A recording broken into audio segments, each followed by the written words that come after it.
When our children are young and very dependent upon us, sometimes perhaps we think what we would do if we were more free from responsibility. And then the time comes when we are free from that kind of responsibility. And in looking back, we find that it was one of the sweetest, most precious parts of life. We should enjoy our children when we have them around us. They won't always be with us.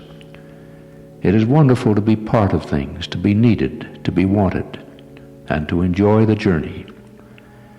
Not any of us can plan fully for the future, because the unexpected always enters in.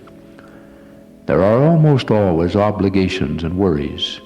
There are accidents and illnesses, the unexpected bills, the budget that has a way of exceeding itself, the things that cost more than we counted on, the unfinished things that always need to be done.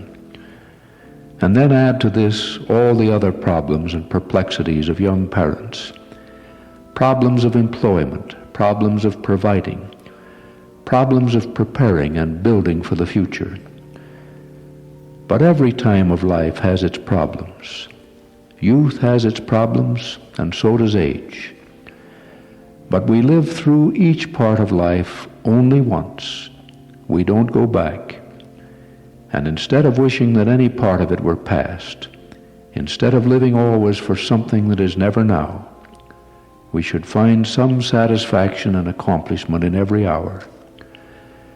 And to you in your younger married years, with all the problems of young parents, it is probable that as you live out all the long years of life, you will never find anything essentially sweeter than the tight circling of a baby's arms around your neck, or a child with his hand in yours walking with you, or a boy's arm around your shoulder in the quiet confidence of an evening hour.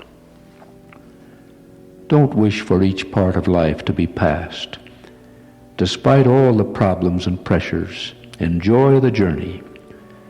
It's a good world and a good life, and it is up to us to find the goodness in it, to find what we can of heaven here, until we arrive with our loved ones at that heaven which is hereafter.